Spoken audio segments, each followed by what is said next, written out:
All right, I'm Dantez Walton, graduating class of 2020. I'm Jalen Tate, same class, graduated 2020. All right, Jalen, we'll start with you. What are you up to currently, and where has your basketball path led you since NKU? Currently I'm right now in my home in Arkansas. I just got back from Israel.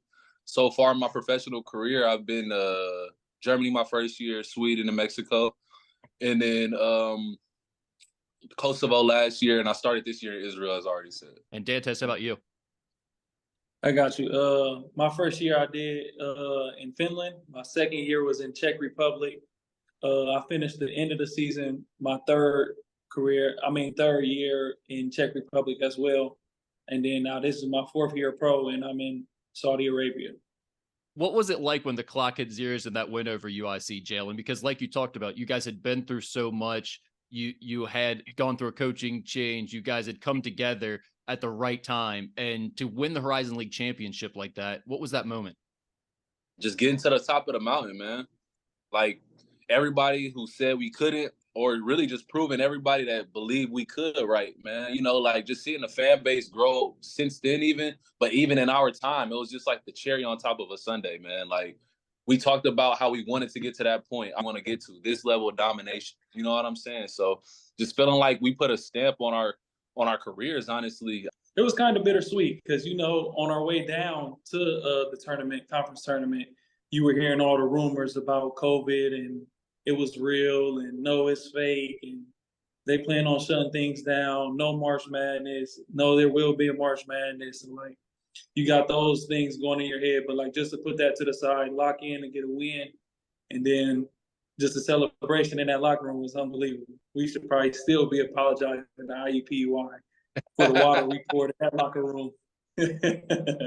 Jalen, you told me an interesting story about when Coach Horn and his staff were just taking over, when they were just being brought into NKU, how you kind of got introduced to that staff. What was that moment like for you? I was at my apartment and I get two random texts on my phone almost simultaneously, like, "Hey, yo, you trying to get in the gym?" And it's like, I'm thinking it's like some dudes I hoop with around, but why don't I have these numbers saved?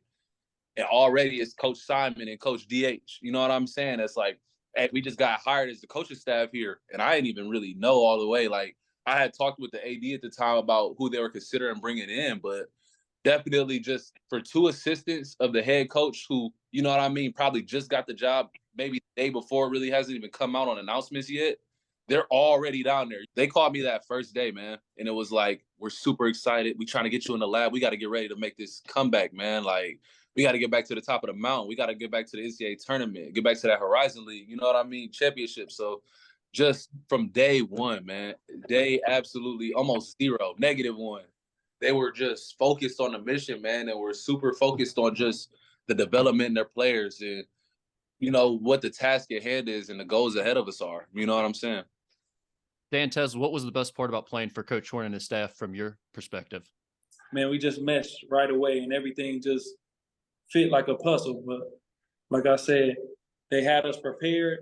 We were in the best shape of our life. I can speak that on my end, and we just got the job done. Every player, when they make that jump from high school into college basketball, they do so with the idea that one day they'd like to play professionally. And I think as time goes on, the reality sets in that that's not an option for everyone. How were you guys? We'll start with you, Dantez. How were you able to develop into a pro during your time with Coach Horn and his staff? Yeah, I actually got a real unique story. Going into my senior year, my stats weren't anything crazy or nothing. Didn't have any agents reaching out or nothing like that. So I was thinking plan B, what's next on my set, next on the agenda. If basketball doesn't work, if I'm not a pro. So I remember getting a job, trying to maneuver in the business world just in case this basketball thing don't work. Now I remember the coaching staff bringing me in hey, we're going to get you where you need to be. Trust me, you have a future in basketball, and we're going to get you to that point. And obviously I'm still hooping now, so I give thanks to credit to both coaching staffs, but especially Coach Horn and his staff. What did you take from your time with Coach Horn and his staff and your time at NKU developing as a player? Man, mornings with DH. Just constant unseen hours, man. Like, I'm not gonna lie, like days that I didn't feel like it, day after the game, day before a game, day of the game, like just a little extra work, man. Like, shoot. And it was never like to kill me. It was just sharpening my tools, man, sharpening my craft. And he really showed me how to like work, but work smart. You know what I'm saying? You know, as you continue to mature in your college career, you go year after year, it's like you have to grow also in your skill development. You know what I'm saying? At another level. So I just think DH, Coach Cy, like even Coach Horn, when he walks in the gym, they expect you to already have gotten 15, 20 minutes of work in. Like they bring that accountability to your doorstep a little bit. It makes you want to do it on your own. Guys, thanks for doing this. We really appreciate hearing from you, and it's great to see all your success.